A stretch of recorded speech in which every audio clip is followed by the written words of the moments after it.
కలియుగంలో మీరు ఏం చెయ్యండి, ఏం చెయ్యకపోండి, ఒకవేళ భగవంతుని నామములు చెప్పేటప్పుడు ఉచ్చారణ దోషం వచ్చినా కూడా అవి కాపాడతాయి.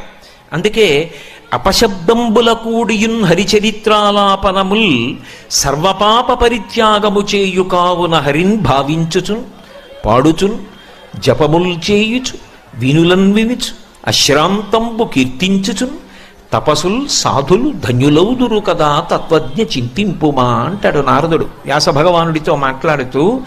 అసలు కలియుగంలో తరించడానికి మార్గం ఏమిటో నీకు తెలీదా వ్యాస భగవానుడా? అపశబ్దంబుల కూడియున్, మాట్లాడుతున్నప్పుడు ఉచ్చారణ దోషం వచ్చినా అది భగవన్నామం అయితే మాత్రం మనిషిని కాపాడేస్తుంది. అందుకే బిడ్డ పేరు పెట్టి పిలిచిననైన విశ్రామ కేళినైన పద్య గద్య గీత భావార్థములనైన కమలనయను తలుప కలుషహరము. బిడ్డకి భగవంతుడి పేరు పెట్టుకుని బిడ్డని పిలవడం కోసం పిలిచినా సరే, లేదు ఏదో ఆట ఆడుకుంటూ అవతల వాళ్ళకి ఆ పేరు మనకి ఈ పేరు పెట్టుకుని ఏదో ఆడుకుంటూ అవతల పక్షం విశాలాక్షి యువతల పక్షం భ్రమరాంబ పక్షం అనుకుని పిలుచుకున్నా, లేదు పద్యంలోనో గద్యలోనో గీతంలోనో ఆ పేర్లు పలికిన అవి చివరికి ఏం చేస్తాయంటే పాపములను పోగొట్టి భగవంతుని వైపుకి తీసుకెళ్ళిపోతాయి. ఎందుకంటే నామమునకున్న శక్తిని నామిని తీసుకొస్తుంది.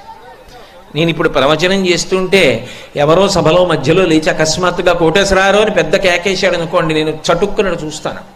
ఎందుకని అంటే నా పేరు పలికితే నేను అటువైపుకి తిరుగుతాను. నామిని నామము లాగుతుంది, అది దాని శక్తి. మీరు తెలిసి కానీ తెలియక కానీ భగవన్ నామములను ప్రాతకాలంలో పలికారనుకోండి, మల్లికార్జునుడి దృష్టి మీ వైపుకి తిరుగుతుంది, భ్రమరాంబ దృష్టి మీ వైపు తిరుగుతుంది. ఇంకేం కావాలి? అది సాధారణ ప్రయోజనం. మీకు తెలిసినా తెలియకపోయినా ఓసారి అలా అంటే చాలు. అందుకే శ్రీశైల సుప్రభాతానికి ఉన్న గొప్పతనం ఏమిటంటే నామముల యొక్క ప్రస్తావన చాలా ఎక్కువగా ఉంటుంది.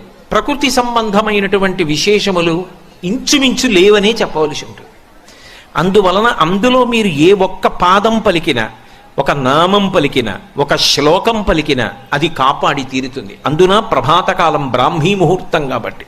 అందుకే శంభో సురేంద్రనుత శంకర శూలపాణి చంద్రావతంశ శివ శర్వ పినాకపాణి గంగాధర క్రతుపతే గరుడధ్వజాప్త శ్రీమల్లికార్జున విభో తవ సుప్రభాతం. 11 నామములు చెప్పారు ఇందులో. 11 నామములు ముందు చెప్పడం ఎందుకు అంటే, మొట్టమొదట 11 నామాలతో మొదలు పెట్టడం ఎందుకు అంటే, శివుడు ఏకాదశ రుద్రస్వరూపంగా ఉంటాడు. అందుకని 11 నామాలున్న శ్లోకాన్ని మొదటికి తీసుకొచ్చారు. శ్రీశైల సుప్రభాత కూర్పుకున్నటువంటి అందం అది. అందులో మొట్టమొదట చెప్పినటువంటి నామమే శంభో అని మొదలుపెట్టారు. నిన్నటి రోజున మీకు నేను చెప్పాను, శం భావయతీతి ఇది శంభు. సుఖము ఒక భావన. ఎందుకనంటే ఒకడికి ఉంటే సుఖం, ఒకడికి లేకపోతే సుఖం. నేను ఎందుకంటున్నానంటే ఈ మాట, ఒకడు డబ్బు ఉందనుకోండి సంతోషిస్తాడు, ఒకడు డబ్బు లేదనుకోండి సంతోషిస్తాడు. అలా కూడా ఉంటారా అండి అంటే ఉంటారు. కుచేలుడు కృష్ణుడి దగ్గరికి వెళ్ళి రూపాయి అడగలేదు, ఆయన ఇవ్వలేదు. ఆయన తిరిగి వచ్చేస్తున్నాడు. ఆయనకి మధ్యలో గుర్తొచ్చింది, నాకు కృష్ణుడు ఏమి ఇవ్వలేదు. గుర్తొచ్చిన తర్వాత ఆయన ఒక్క క్షణం ఆలోచించాడు, ఇంత ఉన్నవాడు నాకేమి ఇవ్వలేదు ఏమిటి అని. అప్పుడు అనుకున్నాడు, ఓహో ధనాన్ని పొందితే రేపు పొద్దున్న భగవంతుణ్ణి విస్మరిస్తాడు, పాడైపోతాడని కృష్ణుడు నాకు ఇవ్వకుండా కాపాడాడనమాట అని ఎగిరి గంతులేసి ఇంటికి వెళ్ళిపోయాడు. సరే తర్వాత అవన్నీ భగవంతులవి ఇచ్చాడు, అయినా ఆయన దాంతో తాదాత్మ్యత చెందలేదు. ఒక్కొక్కడికి ఉన్నది సుఖం, ఒక్కొక్కడికి లేనిది సుఖం. సుఖము ఖచ్చితముగా ఇదే సుఖము అని చెప్పడం సాధ్యం కాదు. ఒకడికి వంకాయ కూర సుఖం, ఒకడికి వంకాయ కూర చూస్తే వాంతి వస్తుంది. అప్పుడు వంకాయ కూర సుఖం అని చెప్పడానికి ఏమి ఉండదు, అది మనసు యొక్క స్థితిని బట్టి ఉంటుంది. అందుకే సుఖ దుఃఖ ఈ రెండింటిలో కూడా ఖ అలాగే ఉంటుంది. ఖ అంటే ఆకాశం. ఆకాశం మబ్బట్టిందంటాడు, ఆకాశానికి మబ్బులేం పట్టవు, మబ్బులు లేవు ఇప్పుడు ఆకాశంలో అంటాడు. మనసు బాగుందనుకోండి, ఖ ఆకాశానికి సు, ఆకాశానికి దు. అలాగే మనసు దాని యందు సంతోషించింది అనుకోండి సుఖ, మనసు దాని యందు సంతోషించలేదనుకోండి దుఃఖ. కాబట్టి కా మాత్రం నిజానికి అంతే, దానిలో మార్పు లేదు, భావనలో మార్పు అంతే. ఒక్కొక్కడికి ఏం చెప్తాం, రామదాసు గారిని కారాగారంలో పెట్టి కొరడాలు పెట్టి కొట్టి క్షరాన్నం పెట్టారు, అర్ధచేరు బియ్యంలో చేరు ఉప్పు పోసి ఇచ్చారు వండుకు తినమని. ఆయన వండుకుని రామచంద్రమూర్తికి నైవేద్యం పెట్టాడు, అది క్షీరాన్నం అయింది. ఆయన చరిత్ర శాశ్వతమైంది. ఎవరు చెప్పగలరు? ఆయనకి అది సంతోషంగా ఉంది. ఎందుకంటే పోన్లే మళ్ళీ భద్రాచలం పెడితే ఉద్యోగం వ్యవహారం హాయిగా ఇక్కడ దెబ్బలు తింటే తిన్నాను కానీ రామనామ సంకీర్తనం కన్నా ఇంకా నాకేం కావాలన్నాడు. ఆయన అందులో సంతోషం పొందాడు మహానుభావుడు. కాబట్టి ఎవరికి ఎటువంటి సుఖము కలిగితే వాళ్ళు అభ్యున్నతిలోకి వస్తారో అటువంటి సుఖమును వారికి ఇవ్వగలిగిన వాడు శంభో. దాని హద్దులు నిన్నను నేను మీతో మనవి చేసి ఉన్నాను. లౌకిక సుఖము, పారలౌకిక సుఖము, వైరాగ్య సుఖము, మోక్ష సుఖము వరకు ఇవ్వగలిగిన వాడు. ఆ హద్దు ఇవ్వడంలో ఇది చేస్తే ఇస్తానని ఆయన అనడం, అలా అనకుండా ఉండడం శివుడి గొప్పతనం. ఏమయ్యా నీకు నేను ఇక్కడ ఇది ఇవ్వాలంటే, ఏదో మీ అబ్బాయికి ఉద్యోగం ఇవ్వాలంటే ఇది చెయ్యి అని పైన ధరల పట్టి ఉన్నట్టే ఉండవు ఆయన దగ్గర. నిజానికి ఆయన ఇది చేస్తే ఉద్యోగం ఇస్తా, ఇది చేస్తే స్వర్గం ఇస్తా, ఇది చేస్తే వైరాగ్యం ఇస్తా, ఇది చేస్తే మోక్షం ఇస్తా అని ఆయన ఏం అనడం. అలా అనడు కాబట్టి ఆయనకి అసుతోషుడని పేరు. ఆయన నిజానికి దేనికి సంతోషిస్తాడంటే నీ మనస్సుతో నువ్వు ఆయన వైభవాన్ని ఎంత బాగా పట్టుకుంటున్నావన్న దానికి సంతోషిస్తాడు. బాహ్యక్రతువుకి మనసు లేనప్పుడు సంతోషించే అమాయకుడేం కాదు. గభీరే కాసారే విశతి విజనే ఘోర విపినే విశాలీ శైలీ చ భ్రమతి కుసుమార్థం జడమితి సమర్పే చేతస్సరసిజముమానాధ భవతే సుఖేనావస్థాతుం జదహ్య నజానాతి కిమహో అంటారు శంకరులు. అందుకే శంభో ఆ ఒక్క నామం చాలదా సుప్రభాతంలో? శంభో తర్వాత శ్లోకం మరిచిపోయాడు, ఏమీ ఇబ్బంది లేదు, చాలు. ఏకశబ్ద సమ్యజ్ఞాత సృష్ట ప్రయుక్త స్వర్గే లోకే కామదుగ్భవతి. ఒక్క నామం చాలు, ఒక అక్షరం చాలు తరింప చేయడానికి. శంభో అనగానే ఏం గుర్తొస్తుంది సుప్రభాతంలో? నిన్న రాత్రి నిద్రపోవడం కోసం నువ్వు గది చల్లగా ఉండడానికి ఒక పరికరాన్ని ఏర్పాటు చేసుకున్నావేమో, మెత్తటి పరిపెట్టుకున్నావేమో, తలగడ తల కింద పెట్టుకున్నావేమో, మెత్తటి దుప్పటి కప్పుకున్నావేమో, ఒక పక్కకి తిరిగి పడుకున్నావేమో, చెమట వాసన తగలకుండా అంగరాగములు అలరకున్నావేమో, నిద్ర రావడం నీ చేతిలో లేదు. ఇవేమీ లేకపోయినా బడలిపోయిన వాడు కటిక నేల మీద చెయ్యి తల కింద పెట్టుకుని నిద్రపోవచ్చు. నిద్ర సుఖం. ఆ నిద్ర అన్న సుఖం ఇవ్వడానికి ఏం చేస్తే ఆయన ఇస్తున్నాడు? మనం ఏం చేస్తే ఇవ్వలేదు ఆయన. అసుతోషుడు.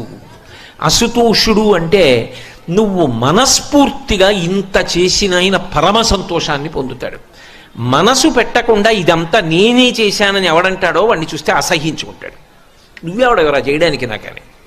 అందుకే శంభో సురేంద్రనుత. ఆయన కీర్తింపబడేది ఎవరి చేత అంటే దేవేంద్రాదులు కీర్తన చేస్తూ ఉంటారు. ఎందుకని అంటే వాళ్ళ వాళ్ళ లోకములలో శాంతి భద్రతలు, రాక్షసుల వలన దాడి లేకపోవడం, ఆయన ఆ పదవి యందు ఊంచుకుని పరిపాలన నిర్వహించడం కూడా ఎవరి మీద ఆధారపడతాయంటే శివానుగ్రహం మీద ఆధారపడతాయి. అందుకని నిరంతరము ఎవరి చేత కీర్తింపబడుతుంటాడంటే దేవేంద్రాదులు కీర్తిస్తుంటారు. శంభో సురేంద్రనుత శంకర. శంకరోతీతి శంకర. శుభములను చెయ్యడం తప్ప అన్యమైన విషయం అసలు ఆయన దృష్టిలో ఉండనే ఉండదు. ఎప్పుడు ఏది చేసినా లోకమునకు శుభమొక్కటే చేసేవాడు ఎవరుంటాడో ఆయనని మాత్రమే శంకర అని పిలుస్తారు. అందుకే మీరు గమనించండి, ఎప్పుడైనా ఎవరైనా సన్యాసాశ్రమం తీసుకుంటే వాళ్ళు పుట్టినప్పుడు కుటుంబంలో తల్లిదండ్రులు ఏ పేరు పెట్టారో దాన్ని గురువుగారు మారుస్తారు, మార్చి సన్యాసాశ్రమ నామం ఇస్తారు. మీరు లబ్ధప్రతిష్ఠులై సన్యాసాశ్రమ స్వీకారం చేసిన ఎవరి పేరైనా చూడండి మారింది.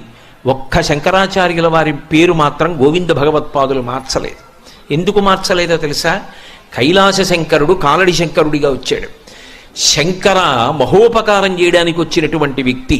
ఆ పేరు మార్చడం నా వల్ల అయ్యే పని కాదని కైలాస శంకరుడు కాలడి శంకరుడిగా వచ్చాడని ఆ పేరు అలాగే వదిలేస్తే సన్యాసాశ్రమనామంలో కూడా శంకరాచార్యుల వారిగానే కీర్తింపబడిన మహాపురుషుడు శంకరాచార్యుల వారు ఒక్కరే. కాబట్టి శంకరోతి ఇది శంకర, ఆయన నిరంతరము శుభములను మాత్రమే చేస్తూ ఉంటాడు. అసలు నిజంగా చెప్పాలి అంటే ఎప్పుడైనా ఎక్కడైనా ఎవరికైనా ఏదైనా శుభం కలిగితే ఆ శుభానికి కారణం ఎవరు అంటే శంకరుడే. నేను చెప్పట్లేదు ఈ మాట, శాస్త్రములు చెప్పే. శుభములన్నీ కుప్పలు తెప్పలుగా ఆయన పాదముల దగ్గర పడి ఉంటాయిట. ఆయన అనుగ్రహించాడు అనుకోండి, ఓసారి ఇలా అంటాడు అంటే అది ఎగిరి వెళ్ళి ఇంటికి తోరణంగా పట్టుకుంటాడు. అందుకే ఒక గడుసు కవి ఒక మాట అన్నాడు, నేను ఓ పువ్వు పట్టుకొచ్చి మీ పాదాల మీద వేశాను అనుకోండి, నేను వేసినది ఇది పువ్వు, మీ పాదముల మీద ఉన్నది ఇది పువ్వు. నేను ఒక పువ్వు పట్టుకెళ్ళి మల్లికార్జున లింగం మీద వేశాను అనుకోండి, పరమ ప్రేమతో వేశాను అనుకోండి, ఆ పువ్వు ఓ ఏడాది తర్వాత నా ఇంటి మనవడు. నేను ప్రేమతో వేసిన పువ్వు 2 ఏళ్ల తర్వాత నా ఇంట్లో మనవరాలు. నేను ప్రేమతో వేసిన పువ్వు నేను కట్టుకునే ఒక ఇల్లు. నేను వేసిన పువ్వు నాలో కలిగేటటువంటి భక్తి. నేను వేసిన పువ్వు ఏ వయస్సులో నాకు రావాలో ఆ వయసులో రావలసినటువంటి వైరాగ్యం. ఆయన పాదముల మీద వేసిన ప్రతి బిల్వదళం, ప్రతి పువ్వు నీకు కావలసినదిగా మార్చగలడు. అది ఆయన శక్తి, అది శివ.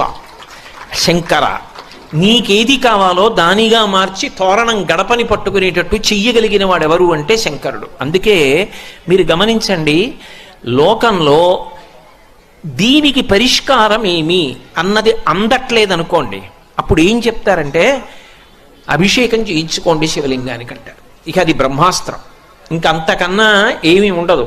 ఒకసారి అభిషేకం చేయించేసుకోండి అంటారు. శృంగగిరి పీఠాధిపత్యం వహించినటువంటి చంద్రశేఖర భారతీ స్వామి వారి దగ్గరికి ఒకప్పుడు ఒక విద్వాంసుడు వెళ్ళాడు. ఏం అలా ఉన్నావు అని అడిగారు.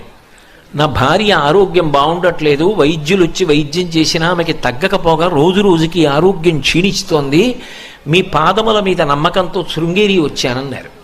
ఆయన అన్నారు, ఎదుర్వేదం చదువుకున్నావు కదా, నీకు రుద్రాధ్యాయం వచ్చు కదా, రోజు ఎందుకు నువ్వు రుద్రం పారాయణ చేయలేదు అన్నారు. రుద్రం పారాయణ చేస్తే తగ్గుతుందా అన్నారు. పారాయణ చేసి నీ భార్యకి తీర్థమి తగ్గుతుంది, దాన్ని మించిన పరిష్కారం లేదు అన్నారు. ఎలా? నేను మళ్ళీ ఇంటికి వెళ్ళే వరకు నా భార్య ఉంటుందని నమ్మకం లేదు, జగద్గురువుల పాదం మీద నమ్మకంతో వచ్చేశాను, ఏం చెయ్యనన్నాడు. ఇంటికి వెళ్ళకు, తుంగానది ఒడ్డున కూర్చుని రుద్రపారాయణ చెయ్యి, పారాయణ చేసి తీర్థం నీ భార్యకి ఇస్తున్నానని, ఆ జపం చేసిన తీర్థం ఏదుందో దాన్ని భార్యకి ఇస్తున్నానని భావన చేస్తూ ఇక్కడి నీ భార్యకి ఏమవదు, బెంగ పెట్టుకోకపో, మొదలెట్టి తుంగానది ఒడ్డునన్నారు. ఆయన చేశాడు, భార్య బతికింది, అక్కడ ఆరోగ్యాన్ని పొందింది. కందుకూరి శివానందమూర్తి గారు 1కి 100 మాటలు రుద్రం యొక్క శక్తిని నిరూపణం చేశారు. శివాభిషేకం అనేటటువంటిది అంత గొప్పది. శివలింగం చల్లబడడం అంటే బ్రహ్మాండము చల్లబడడమే. ఈ దేశంలో ఆశీర్వచనం ఏమిటంటే మీ మనసు చల్లగా ఉండాలి, మీరు చల్లగా ఉండాలి, మీ ఇల్లు చల్లగా ఉండాలి, లోకం చల్లగా ఉండాలి. అంతా చల్లగా ఉండడం శివలింగం చల్లబడడం మీద ఆధారపడి ఉంటుంది. శ్రీశైల క్షేత్రం యొక్క గొప్పతనం ఏమిటంటే అసలు వృద్ధమల్లికార్జున లింగాన్ని మీరు ఇలా ముట్టుకోండి, మంచు ముక్క ముట్టుకున్నట్టు ఉంటాడు మహానుభావుడు. అంత చల్లగా ఉంటాడు. ఆయన అంత చల్లగా ఉన్నాడు కాబట్టే ఈ రాష్ట్రం, దేశం ఇంత చల్లగా ఉన్నాయి, ఏ ఇబ్బందులు లేకుండా. కాబట్టి శంకర, అందుకే శివానంద లహరిలో అంటారు, కరస్తే హేమాద్రౌ గిరిజ నికటస్తే ధనపతౌ శిరస్తే శీతాంశౌ చరణయుగళస్తే అఖిల శుభే గృహస్థే స్వర్భూజామరసురభిచింతామణిగణే కమర్థం దాస్యేహం భవతు భవదర్థం మమ మనః అంటారు. ఆయనకి మనం ఇవ్వడం ఏమిటి? కరస్తే హేమాద్రౌ, ఆయనకి ఒక చేతిలో బంగారు కొండ ఉంది, మేరు పర్వతాన్ని పట్టుకున్నాడు ఆయన. ఆయనకి మనమేమి ఇస్తాం? ఓ బంగారం గొలుసు చేయించగలమా మనం బంగారు పర్వతం ఉన్నవాడికి? కరస్తే హేమాద్రౌ గిరిశ నికటస్తే ధనపతౌ, నవనిధులకు అధిపతి కుబేరుడు చేతులు కట్టుకుని పక్కన నిలబడి ఉంటాడు. ఎప్పుడైనా ఇలా చూసి కుబేరా అని ఏమైనా అడుగుతాడేమో అని. అప్పటి నుంచి ఇప్పటికి అడగలేదు, అడగడు కూడా. నవనిధులకు కుబేరుడు అధిపతి కావడానికి కారణం శివానుగ్రహం. కాబట్టి నికటస్తే ధనపతౌ గృహస్థే స్వర్భూజామరసురభిచింతామణిగణి, ఆయన ఇంట్లో కామధేనువులు, కల్పవృక్షములు, చింతామణులు ఇవన్నీ కుప్పలు తెప్పలుగా ఉన్నాయి. ఇంకా మనమేమిస్తాం ఆయనకి? శిరస్థే శీతాంశౌ, ఆయన శిరస్సు మీద చంద్రవంక ఉంది. చరణయుగళస్తే అఖిల శుభౌ. అమాయకత్వం ఏమిటంటే శివుడికి నేనేదో చేసి పెట్టానన్నా, అసలు నీకు ఆ చేసి పెట్టే అదృష్టం ఇచ్చినవాడు ఆయన. ఆయన కాలిలా కదిపితే చరణయుగళస్తే, ఆయన పాదముల దగ్గర శుభములన్నీ పడి ఉంటాయి. మనం పువ్వు వేసాం అనుకోండి, పరమభక్తితో వేసాం అనుకోండి, దాన్ని మనవడిగా మార్చి ఇలా అంటాడు. వాడు ఎగిరొచ్చి కొడుకు ఒళ్ళో పడుకుంటాడు, తోరణం పైన కట్టి వాడి తాతయ్య సంతోషంగా బాలసారి చేస్తాడు ఇంట్లో. ఆయన పాదముల మీద శుభాలన్నీ ఉన్నాయి. ఇంకా నేనేమిస్తాను? నేను ఇవ్వగలిగింది ఒకటే, కమర్థం దాస్యేహం భవతు భవదర్థం మమ మనః. నీ మనసు ఆయన పాదముల దగ్గర పెట్టి పూజ చేయించాలి. అది పెట్టించడం శ్రీశైల మల్లికార్జున సుప్రభాతం యొక్క గొప్పతనం. అందుకే నీకు తెలిసి నామమునందు రమించావా అదృష్టం, నీకు తెలియదు ఇంకా అదృష్టం. ఎందుకని? నీకేం తెలియక్కర్లేదు, ఆ నామం పలికితే చాలు. కోటేశ్వరరావు అన్న మాటకి అర్థమేమి, అందులో ఎన్ని అక్షరములున్నవి, ఆ అక్షరములలో ప్రతిపాదింపబడిన విశేషార్థములేమి, ఇవన్నీ తెలియక్కర్లేదు కోటేశ్వరరావుని మీరు పిలవడానికి, నేను చూడడానికి. అంత తెలిసి పిలిచినా నేనే చూస్తాను, ఏమీ తెలియకుండా పిలిచినా నేనే చూస్తాను. సుప్రభాతంలో మీరు శంభో సురేంద్రనుత శంకర శూలపాణి అంటే తెలిసి పిలిచిన వాడికి అలాగే చూస్తాడు, తెలియక పిలిచిన వాడికి అలాగే చూస్తాడు. అందుకే తరించడానికి అవకాశాన్ని మల్లికార్జున సుప్రభాతమునందు ప్రతిపాదన చేశారు. ఆయన నామములకు ఎక్కువ ప్రాధాన్యత ఇచ్చారు. శంభో సురేంద్రనుత శంకర శూలపాణి, చేతిలో త్రిశూలం పట్టుకుని ఉంటాడు. ఆ కూర్చడంలో కూడా సొబగేమిటంటే సుప్రభాత పఠనం చేసేటప్పుడు ఉద్వేగంతో ఉండకూడదు. అది చాలా సాత్వికంగా మనసు రమిస్తూ ఎంతో సంతోషంగా పలకాలి. అది కూడా మెట్టెక్కుతున్నట్టుగా ఉండాలి. ఎంత అందంగా ఉండాలంటే సుప్రభాతం పాడుతున్నప్పుడు మీలో ఒక పరవశం ఉండాలి. ఆ పరవశం మీరు అటువంటి వాణ్ణి చూడాలి చూడాలి చూడాలన్న సంతోషం ఉండాలి. నిన్న మీకు చెప్పాను కదా, నతిరియం, పార్వతీ పరమేశ్వరులను కలిపి నమస్కారం. వాళ్ళు కనబడినప్పుడు అలాగే కనబడాలి. నమ శివాభ్యాం నవయవ్వనాభ్యాం పరస్పరాశ్లిష్ట వపుర్ధరాభ్యాం నగేంద్ర కన్యా వృషకేతనాభ్యాం నమో నమ శంకర పార్వతీభ్యాం అని. ఆయన కనపడినప్పుడు సంతోషం అనేటటువంటిది ఎలా ఉండాలి? పొంగు కింద ఉండాలి. పాలు పొంగుతున్నాయి అనుకోండి, అప్పుడు నేను అంత దూరంలో ఉంటే పాపం వాడు వచ్చేదాకా ఆగుదామని మెలిమెలిగా పొంగవు, చర్రున పొంగిపోతాయి అంతే. ఆ దర్శనం చెప్పినప్పుడు పొంగు అలా వెళ్ళాలి. అందుకే ఆ శ్లోకాల యొక్క రీతి అలా పెడుతుంది. అమలం కమలోద్భవ గీత గుణం సమదం సమదా సురనాశకరం రమణీయ రుచిం కమనీయ తనుం నమస్సంబ శివం నతపాపహరం శివం శంకరం బంధురం సుందరేశం నటేశం గణేశం గిరీశం మహేశేందు నేత్రం సుగాత్రం మృడానీపతిం శ్రీగిరీశం హృదా భావయామి అంటున్నాం. ఆ అందం, ఆ వెళ్ళడంలో ఆ అందాన్ని అంత గుప్పించారు శ్రీశైల సుప్రభాతంలో. అందుకే అది చదువుతున్నప్పుడు మొదట స్వామికి మేలుకొలుపు పలుకుతున్నాం అన్నప్పుడు ఆ సౌమ్యత, ఆ అందం అలా నడవాలి. అందుకే నామములను గుదిగుచ్చేటప్పుడు ఎక్కడా ఉచ్చరించడంలో కష్టపడవలసిన అవసరాన్ని తీసుకురాల. శంభో సురేంద్రనుత శంకర శూలపాణి, అందులో శకారం అంతా తిరిగింది. ఆ శకారం బాగా తిరగడంలో ఏమవుతుందంటే శాబ్దిక సౌందర్యం, గొప్ప అందము ఆవిష్కృతమవుతుంది. చదువుతున్నప్పుడు మీకే ఒక సంతోషంగా ఉంటుంది.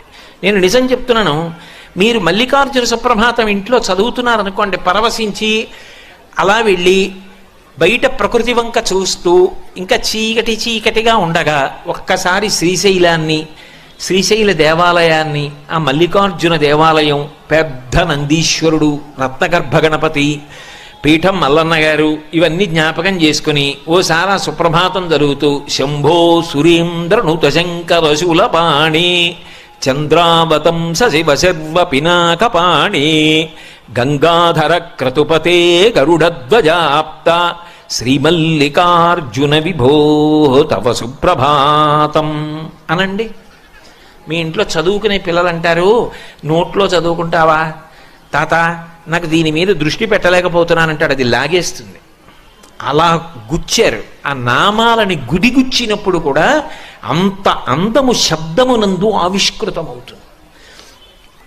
ఇక దానిలో మీరు రమించగలిగితే ఏ ఒక్క శ్లోకం చెప్పినా, ఒక్క నామం చెప్పినా, ఒక పాదం చెప్పినా మీ మనసు మల్లికార్జున లింగం దగ్గరికి వెళ్ళిపోతుంది. మీరు బాహ్యంలో ఎక్కడుంటే ఏమంటే నా ఉద్దేశ్యం, ఇంట్లో ఉండిపోయినా శ్రీశైలంలో లేనివారు మీరేం కాదు, మీరు శ్రీశైలంలోనే ఉన్నారు. సుప్రభాతం తెల్లవారుజామున మిమ్మల్ని మల్లికార్జున లింగం దగ్గరికి, భ్రమరాంబ దగ్గరికి తీసుకురాగలదు. అదొక యోగ విద్యలండిది. అందుకే శంభో సురేంద్రనుత శంకర శూలపాణి. శూలపాణి అంటే చేతిలో త్రిశూలం పట్టుకున్నాడు.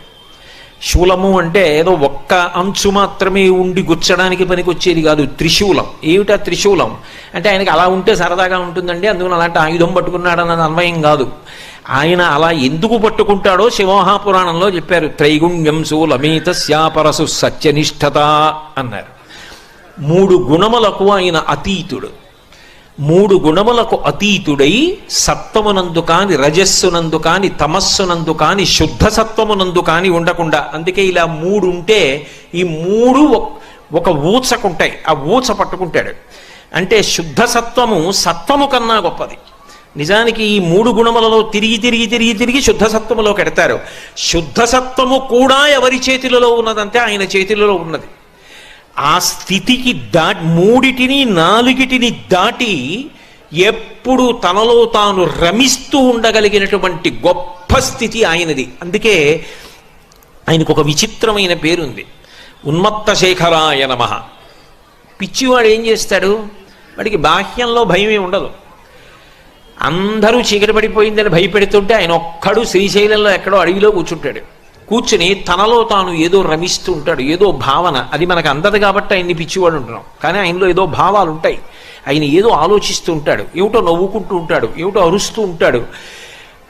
శివుడు కూడా తనలో తాను రమిస్తూ ఉంటాడు. శివభక్తి పండినటువంటి వాళ్ళు ఆ స్థితికే వెళ్ళిపోతారు.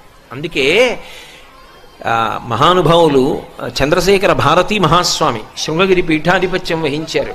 వారు చంద్రమౌళీశ్వరారాధన చేస్తూ ఓం నిధనపతయే నమః అంటే ఇలా బిలవదళం వేసేవారు. ఓం నిధనపతాంతికాయ నమః ఇంకో దళం వేసేవారు. అంతే, చెయ్యి అలా ఉండిపోయి అలాగే ఉండిపోయేవారు. ఓ ఈయన సమాధి స్థితిలో వెళ్ళిపోయారు, ఇక పూజ చెయ్యరని చెప్పి శిష్యులు వచ్చి సంకల కింద చేతులేసి ఎత్తి తీసుకెళ్ళిపోయి గురునివాసలో కూర్చోబెట్టేవారు. అంతే, 10 రోజులో 11 రోజులు ఆ సమాధి స్థితిలో అలాగే ఉండేవారు. ఆ ఆనంద స్థితి అంతే. చంద్రశేఖరేంద్ర సరస్వతి మహాస్వామి కంచి కామకోటి పీఠాధిపత్యం చేశారు. పల్లకీలోకి వెళ్ళి కూర్చుంటే సమాధి స్థితిలోకి వెళ్ళిపోయేవారు. ఆఖరాఖరణ సుధా సింధోర్ మధ్యే అనేవారు. అంతే, ఆయన వెంటనే భావ సమాధిలోకి వెళ్ళిపోయేవారు. మళ్ళీ ఓ పావు గంట 20 నిమిషాల తర్వాత ఉలిక్కి పళ్ళేచి సుధా సింధోర్ మధ్యే చెప్పేవారు. సురవిటపివాటీ పరివృతే మళ్ళీ సమాధిలోకి వెళ్ళిపోయేవారు. తాడేపల్లి రాఘవనారాయణ శాస్త్రి గారు అంతే, ఓ మాట చెప్పేవారు, సమాధిలోకి వెళ్ళిపోయేవారు. మళ్ళీ బయటికి వచ్చేవారు, ఓ మాట చెప్పేవారు, మళ్ళీ సమాధిలోకి వెళ్ళిపోయేవారు. అది రామకృష్ణ పరమహంస మాటల్లో చెప్పాలి అంటే నల్లమందు మరిగిన నెమలిలా ఉంటుంది. ఆ భావ సమాధి అంత గొప్పది. అందుకే శ్రీశైల సుప్రభాతానికి ఫలశ్రుతి చెప్తూ ఒక మాట అంటారు, ఈ సుప్రభాతాన్ని ఎవడు చదువుతున్నాడో వాడు ఇహమునందు సుఖములను పొందుతాడు, చివరికి పరమేశ్వరుని యందు ఐక్యమైపోతాడు అని చెప్తారు. ఎందుకంటే భావన చెయ్యడము అలవాటైపోతుంది. కాబట్టి త్రైగుణ్యం శూలమేతస్య, త్రిగుణాతీతుడైన వాడెవరో వాడు శంకరుడు సుమా అని చెప్పడానికి శూలం పట్టుకుంటాడు. చాలంతకన్నా ఇప్పుడు నేనేమి శివతత్వం కాదు, సుప్రభాతం ప్రధానం నాకు. బటి శంభో సురేంద్ర దుత శంకర శూలపాణి చంద్రావతంస. చంద్రవంక తల మీద ధరించి ఉంటాడు. అది నలుగురి ఆస్తి, ఒక్క శివుడే కాదు. నిజానికి శివుడు శుక్లపక్ష తదియనాటి చంద్రరేఖ కంచి కామాక్షి కిరీటం మీద స్ఫుటంగా కనపడుతుంటుంది. ఆ చంద్రవంక ఎంత అందంగా ఉంటుందో. మీరు ఎప్పుడైనా శుక్లపక్ష తదియనాడు చూడండి, ఆకాశంలో వెతికి చూస్తేనే కనపడుతుంది, లేకపోతే కనపడదు. అందుకే అవ్యక్త రేఖామివ చంద్రరేఖాం అంటారు.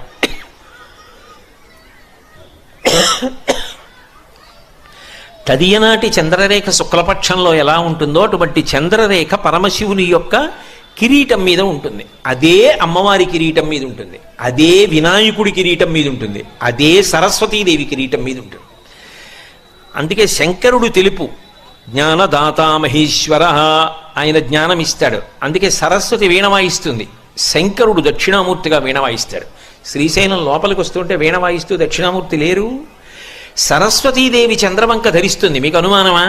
సౌందర్యలహరిలో శంకరాచార్యులు వారు శరజ్యోత్స్నా శుద్ధాం శశియుత జటాజూటమకుటాం, కిరీటం పెట్టుకోరు, శంకరుల్లాగే జటాజూటం కట్టుకుంటుంది. వరత్రాసత్రాణ స్ఫటిక గుటిగా పుస్తకరాం సకృన్నత్వా నత్వా కథమివ సతాం సన్నిధదతే మధుక్షీరద్రాక్షా మధురి మధురీణాః ఫణితయః. పార్వతీ పరమేశ్వరుడు ఇద్దరూ చంద్రవంకం ధరించి ఉంటారు. ఎందుకది? ఆ తదీనాటి చంద్రరేఖ సరదా ఏమిటి వాళ్ళిద్దరికీ అంటే, చంద్రరేఖని ధరించడం వెనక ఉన్నటువంటి తత్వము వేరు. ఎందుకు ధరిస్తారంటే, వాళ్ళు కాలాతీతులు సుమా అని చెప్పడం కోసం చంద్రవంక పెట్టుకుంటారు. చంద్రోద్భాసిత శేఖరే స్మరహరే గంగాధరే శంకరే సర్పైర్భూషిత కంఠకర్ణ వివరే నేత్రోద్ధ వైశ్వానరే దంతిత్వకృత సుందరాంబరధరే త్రైలోక్యసారే హరే మోక్షార్థం కురుచిత్త వృత్తిమమలాం అంతైస్తు కింకర్మభిః అంటారు. చంద్రోద్భాసిత శేఖరే, కాలం నడుస్తోందని గుర్తు ఏమిటంటే, చంద్రుని యొక్క ఎదుగుదల తరుగుదల దృష్టిలో పెట్టుకుని తిథి చెప్తాం. ఇప్పుడు ఇవాళ ఉందనుకోండి, ఏదో పుష్యమాసే శుక్లపక్షే షష్ఠిమ్యాం వాసర భానువాసరే అని చెప్పాం. రేపు శుక్లపక్షే సప్తమిమ్యాం అంటామంటే ఇంకో కళ పెరిగింది. ఇంకో కళ పెరిగితే కాలం కదిలిపోయింది. కాలం కదిలిపోతే నా ఆయుర్దాయం తగ్గిపోయింది. ఒక్క కళ పెరిగిందనుకోండి, ఇవాళ అయిపోయి రేపు వచ్చిందనుకోండి, నా ఆయుర్దాయంలో ఒక రోజు అయిపోయింది అంటే నేను మృత్యువుకి దగ్గర పడిపోతున్నాను.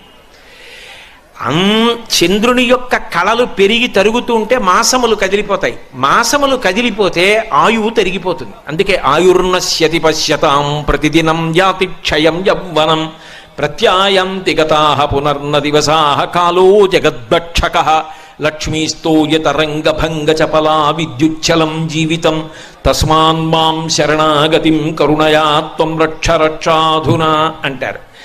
ఆయన అలా కాలం వెళ్ళిపోతోందని చెప్పి ఆయన మృత్యువు చేత గ్రసింపబడడం. ఆయన కాలాతీతుడు, కాలమునకు అతీతముగా అలాగే ఉంటాడు. అందుకే వాళ్ళిద్దరికీ జుత్తు తెల్లబడదు, ఇద్దరి జుత్తు నల్లగా ఉంటుంది. ఇద్దరూ ఎప్పుడూ యవ్వనంలో ఉంటారు. కాలాతీతుడైన వాడెవరో వాడు మాత్రమే మనని కూడా కాలాతీతుణ్ణి చేసి మోక్షం ఇవ్వగలడు. ఇక కాలమునందు మళ్ళీ పుట్టవలసిన అవసరం, పెరగవలసిన అవసరం, తరగవలసిన అవసరం, నశించవలసిన అవసరం లేకుండా చెయ్యగలిగిన వాడు ఆయనొక్కడే. అందుకే కాలమునకు సంకేతమైన కాలుణ్ణి చంపిన, పుట్టుకకు కారణమైన కాముణ్ణి చంపిన ఆయన వల్ల సాధ్యం తప్ప అన్యుల వలన సాధ్యం